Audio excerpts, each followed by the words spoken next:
Amigos do Centro Espírita Allan Kardec. Hoje nós vamos falar para todos sobre o Livro dos Espíritos. Pergunta 941 e 942. Vamos falar sobre o temor da morte, o medo natural que o homem tem com relação à morte. Vamos refletir um pouco juntos. Não é novidade nenhuma que o homem, desde a antiguidade, ele teme a morte. E nós podemos explicar o motivo desse temor. Quanto mais materializado o homem se encontra, mais apegado aos valores materiais, mais apegado aos sentimentos do mundo material, o homem tem uma dificuldade muito grande de aceitar a ideia de que a vida continua após a morte do corpo físico. E, dessa forma, o homem vive de forma intensa o momento presente. Ele não pensa na possibilidade de uma vida futura. Ele foca a sua vida no momento presente, de tal maneira que chega, às vezes, ao absurdo de achar que tudo que ele está amealhando, ele vai ficar com ele pela sua vida. Então, há uma tendência materialista dos céticos e também daquelas pessoas que não acreditam muito na vida espiritual, de que nós temos que aproveitar ao máximo, porque dessa vida não vamos levar nada. Pelo contrário, a gente leva a experiência, a gente leva a vivência, levamos os amores, mas os objetos materiais, não. E é aí que entra a grande questão. Porque o homem reencarna com o objetivo de se moralizar. O homem estuda, aprende para evoluir, para se moralizar, para se transformar em uma pessoa melhor. E quando o homem ele se afasta dos valores espirituais da vida, se apegando aos valores materiais, ele fica preso à transitoriedade da matéria. Ou seja, ele enxerga a existência como se tudo se resumisse entre o berço, aonde ele nasceu, se nós podemos dizer assim, até o túmulo onde ele foi enterrado. E esse intervalo de tempo, que pode durar 50, 60 ou 70 anos, representa a sua vida. O homem se apega aos valores do mundo material, achando que a vida ela se resume ao que ele toca, ao que ele sente, ao que ele interage. Se ele tivesse um pouco mais de sensibilidade, ele perceberia que a vida ela vai muito além do plano material. Já existíamos antes desse corpo, em que estamos ancorados, presos, e vamos continuar existindo após a morte desse corpo. Então, nós precisamos fazer uma releitura da nossa relação com o mundo material, porque senão o sofrimento ele é inevitável. O homem é criado simples e ignorante, para que ele, na condição de espírito imortal, possa amealhar uma grande quantidade de experiências. Mas, infelizmente, da mesma forma em que Deus concede a ele o livre-arbítrio, dá a ele o tempo necessário para que ele possa crescer e se construir como uma pessoa, como um espírito imortal. Às vezes, esse espírito ele vai se enveredar pelos sentimentos materializados. Já existem espíritos que vão se enveredar por sentimentos sublimados. E nós sabemos perfeitamente que nós podemos ter duas vertentes. Aquele homem que se materializa a ponto de não perceber o plano material, espiritual, e assim como o homem que se desmaterializa através de um trabalho doutrinário, se afastando do plano material e percebendo o plano espiritual. Então, nós temos, às vezes, dois tipos de médium. O médium que não percebe nada do plano espiritual, porque ele está densamente materializado. E aquele que consegue se sublimar e percebe a presença dos mentores espirituais. Nós não temos como, não existe uma regra, não existe uma fórmula. O que o indivíduo precisa é estudar. O que o indivíduo precisa é rever a sua conduta diante da terra, diante do semelhante, diante do próximo, rever seus valores. O que de fato nós desejamos? Evoluir. E como é que nós vamos evoluir? Vamos evoluir deixando um planeta de provas e expiações para um planeta de regeneração. E nesse processo de evolução, a gente precisa se sublimar. E esse processo de sublimação implica em uma renúncia aos valores materiais. Não é que a gente não dê importância aos valores materiais. Pelo contrário, a gente dá a devida importância, mas não coloca os valores materiais à frente dos valores espirituais. Isso é um ponto importante, porque nós precisamos nos espiritualizar. E quando isso acontece, a gente observa claramente que nós precisamos valorizar os sentimentos eternos. Não são os sentimentos materiais que as traças vão roer e que os ladrões vão roubar. Os faraós do Egito Antigo construíram grandes pirâmides e colocaram dentro dessas pirâmides toda a sua riqueza. E os sacerdotes que ajudaram a construir os templos foram os primeiros a saquear os templos, saquear as tumbas dos faraós. E nós sabemos que os valores inalienáveis da alma, eles não são valores materiais, não é dinheiro. Nós precisamos do dinheiro para sobreviver, mas nós precisamos, antes de mais nada, usar o bom senso a favor do nosso semelhante, a favor de nós mesmos. E dessa maneira, à medida que nós vamos estudando, à medida que nós vamos melhor conhecendo a doutrina, nós vamos nos sublimando, nós vamos, digamos, do que nos elevando espiritualmente a ponto de perceber que não é tudo na Terra que é lícito que nos convém.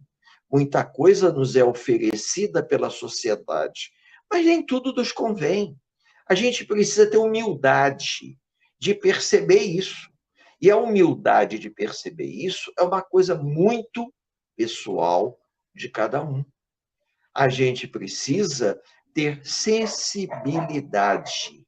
Sensibilidade para ajudar a pessoa que precisa, ao companheiro, ser solidário, ser altruísta, cultivar sentimentos moralmente elevados e não sentimentos que nos apeguem ao mundo material.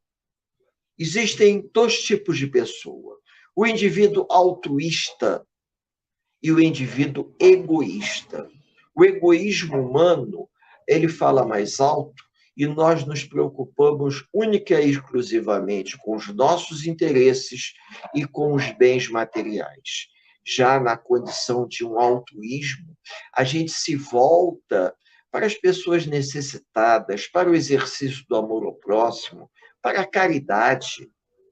Todos esses sentimentos cultivados ao longo de uma vida vão nos qualificando. Eu acho que a palavra mais apropriada, a gente vai ficando qualificado para perceber melhor o plano espiritual. Porque o plano espiritual, ele não é compreendido de uma forma lógica, não é compreendido de uma forma intelectualizada. O plano espiritual, ele é compreendido de uma forma amorosa. O homem deve perceber o plano espiritual e não raciocinar o plano espiritual. Isso nos ajuda, claro, mas ao longo da vida, as pessoas, até por uma questão cultural, elas procuram amealhar bens, posses, porque o significado da riqueza está atrelado à posse dos bens materiais. Na época, por exemplo, da Palestina, os fariseus se achavam os escolhidos de Deus. Por isso que eles, geralmente, a casta dos fariseus era a casta dos senhores da lei, dos doutores da lei. E eles se julgavam os escolhidos de Deus, primeiro porque eram os que tinham acesso ao conhecimento. Segundo, tinham acesso ao poder econômico. Então, eles controlavam o poder econômico, controlavam a cultura da sociedade. Então, eles se achavam privilegiados, porque Deus havia concedido a eles a inteligência, o conhecimento, a riqueza. Se achavam melhores do que os outros, se achavam melhores do que os samaritanos. A gente vê isso nas passagens bíblicas. Mas na prática do nosso dia a dia, quando Jesus disse: "Deixai vir a mim as criancinhas, deixai vir a mim os pequeninos, deixai vir a mim os pobres de espírito", Jesus se referia às pessoas de coração puro, aquelas pessoas que tinham um coração aberto, que seriam capazes de captar, de perceber as mensagens evangélicas sem nenhuma crítica, sem nenhum questionamento. Pessoas simples de coração que não colocariam obstáculos de espécie alguma às palavras faladas pelo Mestre Jesus. No livro Memórias de um Suicida, nós temos na terceira parte a história de 3 mestres que ajudaram Camilo Castelo Branco no seu processo de reabilitação. Entre um dos mestres havia um jovem, um rapaz de 14, 15 anos, se muito 16, chamado Aníbal de Silas. Aníbal de Silas, ele havia sido uma daquelas crianças que Jesus abraçou na passagem bíblica, quando ele disse: "Deixai vir a minhas criancinhas". E, ao abraçar esse menino, Jesus impregnou o menino de tamanha energia que o menino se modificou completamente e, nas encarnações sucessivas, ele deu testemunhos de fé. Aníbal de Silas era um espírito iluminado, foi um espírito tocado pelo coração do Mestre Jesus. Então, eu estou falando isso porque quando nós falamos nos pobres de espírito, não é no ignorante, não é naquele indivíduo que o fariseu achava que era o réprobo da sociedade. Não, era aquele indivíduo que tinha um coração aberto, era aquele indivíduo simples, não era o indivíduo letrado, era um indivíduo receptivo às palavras do Cristo. Da mesma forma que o temor da morte geralmente ocorre nos homens muito materializados, nos homens endinheirados. É lógico que existem exceções, mas o que nós percebemos é que quanto mais o indivíduo vai amealhando riquezas no plano material, mais ele se afasta do reino de Deus, porque ele fica muito mais preocupado em acumular riqueza, se torna um acumulador compulsivo de dinheiro, de ouro, criptomoedas, agora tem isso também, né? Enquanto nós deveríamos lutar, foi uma coisa que eu aprendi desde a época da mocidade espírita e tento colocar em prática, na posse do necessário, para que eu tenha o necessário para sobreviver com dignidade e ter a compreensão que tudo nessa encarnação tem um início, um meio e um fim. E eu preciso colocar isso em prática. Eu preciso utilizar os talentos que Deus me deu a meu favor e em favor dos outros.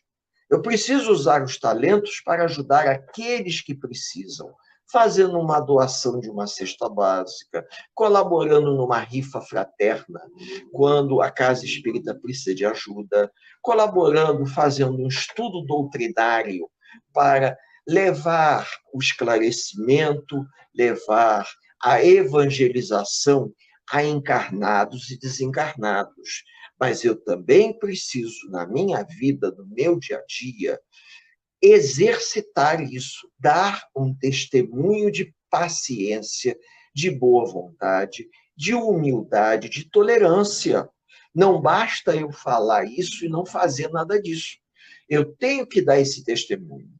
Eu tenho que viver isso na vida prática do meu dia a dia. Ser uma pessoa humilde, porque simples é muito fácil. Eu coloco uma roupa qualquer, as pessoas olham e me veem como uma pessoa simples, porque eu estou de chinelo de dedo, de bermuda, de camiseta, mas humilde é diferente. A humildade é uma conquista em que nós conquistamos através do esforço próprio. A simplicidade, ela pode ser apenas aparente. A humildade não, é uma coisa de essência. Então, se eu hoje já me encontro numa terceira idade, vivi a mocidade, a juventude, estou na terceira idade, eu tenho que ter a consciência que a vida passa, que existe uma programação. E dentro dessa programação eu tenho que fazer por onde merecer uma intercessão do plano espiritual no momento do meu processo de desencarne. Porque se a espiritualidade julgar conveniente, poderá me dar uma sobrevida para que eu viva mais um pouco e faça por onde ajudar outras pessoas e me melhorar. Aí eu estou tendo a consciência que eu não estou tendo medo da morte. Eu estou administrando a minha vida de maneira que o processo do desencarne vai chegar no momento exato. É lógico que em alguns momentos a gente comete abusos. A gente abusa da nossa alimentação, a gente abusa do trabalho, o trabalho excessivo, a alimentação excessiva, e ingerimos coisas que não deveríamos ingerir. Como Cristo dizia, o mal não sai da boca do homem do jeito que o homem imagina. É quando ele pensa e diz o que ele pensa, aí sim o mal sai. O mal entra através de uma má alimentação, de uma má bebida, mas o mal que nós colocamos para fora através de palavras pensadas é muito pior. Então, se nós conseguirmos administrar isso, por quê? Eu estou falando isso porque se nós soubermos nos alimentar de uma forma comedida, se nós bebermos de uma forma comedida, nós teremos uma vida saudável. Todos devem ter lembrança que, embora o Cristo não comesse carne, o Cristo comia peixe, o Cristo tomava vinho.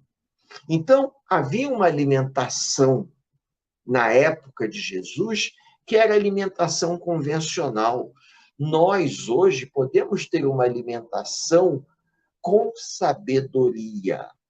Então, nós vamos chegar ao final dessa encarnação tendo obtido o bom senso de fazer o bom uso de todos os recursos que nos chegaram, sem excesso de nenhuma natureza. Porque nada é condenado. O que se condena é o excesso. E se nós tememos a morte, é porque nós trazemos na nossa consciência algum sentimento de culpa em relação a algo que fizemos. E nós tememos que no processo do desencarne ocorra um acerto de contas com alguém ou com algo. Fazendo um estudo para uma outra casa espírita, nós levantamos uma questão para que a gente já possa ir terminando esse nosso singelo encontro, levantando a seguinte questão. Muitas pessoas não acreditam na reencarnação. Muitas pessoas não acreditam em vidas passadas. Até porque eles não admitem, em hipótese alguma, que o que eles estejam passando nessa encarnação tenha relação com vidas anteriores. Até aí eu não digo nada. Porém, observando bem as colocações, a gente percebe que essas pessoas negam a reencarnação, negam a influência das vidas passadas na atual encarnação, porque elas não querem assumir a responsabilidade que o sofrimento na atual encarnação é reflexo de um excesso de vidas passadas. Alguma coisa que nós cometemos. Então, o medo da morte na atual encarnação pode estar atrelado a exatamente o medo de assumir que, se eu hoje estou sofrendo por um problema que não tem uma explicação, uma doença pré-existente da alma, será que eu fui o responsável e cometi um excesso para que na atual encarnação eu esteja passando por esse problema? Se isso for verdade, eu estou colhendo o que eu estou plantando. E, com base nesse ponto de vista, eu nunca tive cuidado nenhum com a minha saúde nessa encarnação. Então, na próxima encarnação, eu estou roubado. Por quê? Porque se hoje eu já sofro de doenças que possam estar ligadas a uma vida anterior, e se nessa encarnação eu também não fiz nada para poder contornar os meus problemas, numa futura encarnação, eu vou sofrer mais ainda. Então, o meu receio em uma vida futura é muito maior. Agora, se eu, na atual encarnação, parei para pensar e admito que eu estou colhendo aquilo que eu plantei, estou tentando administrar a minha saúde comprometida pelos erros, os possíveis erros do pretérito, tá? Eu hoje estou botando as barbas de molho, estou pensando na vida futura. Eu não quero reincidir nos erros do passado. Eu não quero passar de novo pelo que eu estou passando. Aí eu vou ter uma atitude diferenciada na atual encarnação. Com isso, eu não temo a vida futura. Por quê? Porque eu mudei a minha conduta. Eu não estou tendo, nessa encarnação, a conduta que eu provavelmente tive na encarnação passada, que me levou a passar pelo sofrimento na atual existência. Como eu estou conseguindo ressignificar a minha vida, eu não vou temer a vida futura. Por quê? Porque Deus é testemunha que eu não sou melhor do que ninguém, mas estou fazendo aquilo que está ao meu alcance na atual existência para que o sofrimento dessa vida não se estenda à vida futura. Eu posso não ter condições, como diz Chico Xavier, de mudar o meu passado, mas eu tenho condições de fazer um presente diferente. Se eu tenho condições de fazer um presente diferente, daqui para frente vai ser diferente. Então, com isso, eu estou preocupado com a vida futura. Eu não vou conseguir resolver todos os problemas das vidas anteriores nessa. Mas eu não vou ter atitudes que aumente a quantidade de situações de débitos para se transferirem para uma vida futura. Então, dessa forma, eu estou contendo a minha dívida para comigo mesmo ou para com a minha consciência, ela não vai crescer, ela vai ficar estanque. Ou seja, na próxima encarnação, eu terei a oportunidade de continuar do ponto que eu estou parando aqui.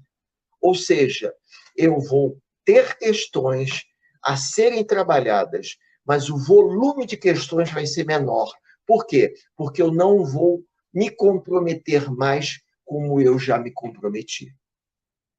E dessa forma, eu estou ressignificando a minha vida, eu estou ressignificando a minha existência, eu estou repensando o meu modelo de vida. O que é que eu desejo? Ser feliz. O que é que eu desejo? Construir um futuro melhor. E o que é que eu preciso fazer? Pensar 2 vezes antes de cometer um desatino.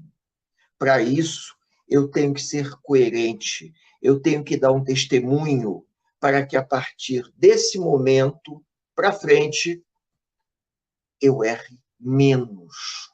Eu não vou deixar de errar, mas eu vou errar menos.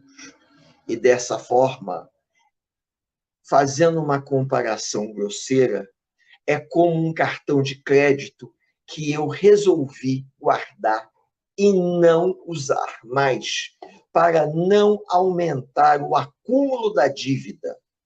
Eu vou administrar a minha dívida do que eu fiz de errado até hoje. Daqui para frente, eu vou pensar 2 ou 3 vezes antes de ter uma atitude imprudente.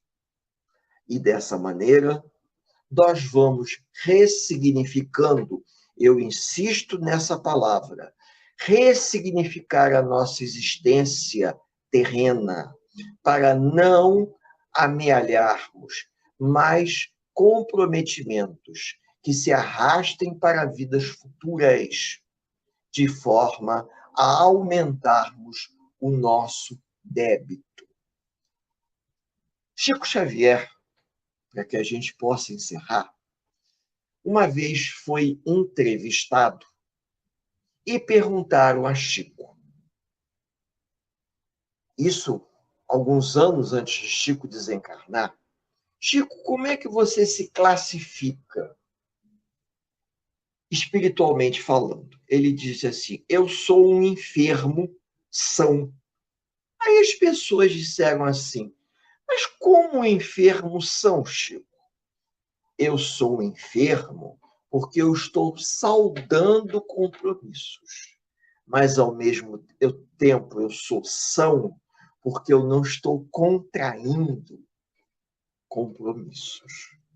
Ou seja, ele estava saudando débitos e não estava contraindo mais débitos junto à providência divina. Com isso, estava havendo um equilíbrio, porque à medida que ele ia saldando seus débitos, ele ia gerando crédito e não ia contraindo mais débitos, de tal maneira que a balança espiritual a favor dele começou a ficar positiva. Essa seria uma explicação muito simples para os companheiros a respeito do temor da vida futura. O homem teme aquilo que ele não entende, mas se ele se interessasse um pouco mais, ele poderia gerenciar melhor a sua vida futura. Eu convido aos companheiros a fazermos uma mentalização rápida, elevando o nosso pensamento, agradecendo a Deus, nosso Pai, a oportunidade dessa confraternização amiga. Que o amado Mestre nos envolva a todos e nos abençoe por hoje, agora e por todo sempre. Um grande abraço fraterno em todos. Que assim seja.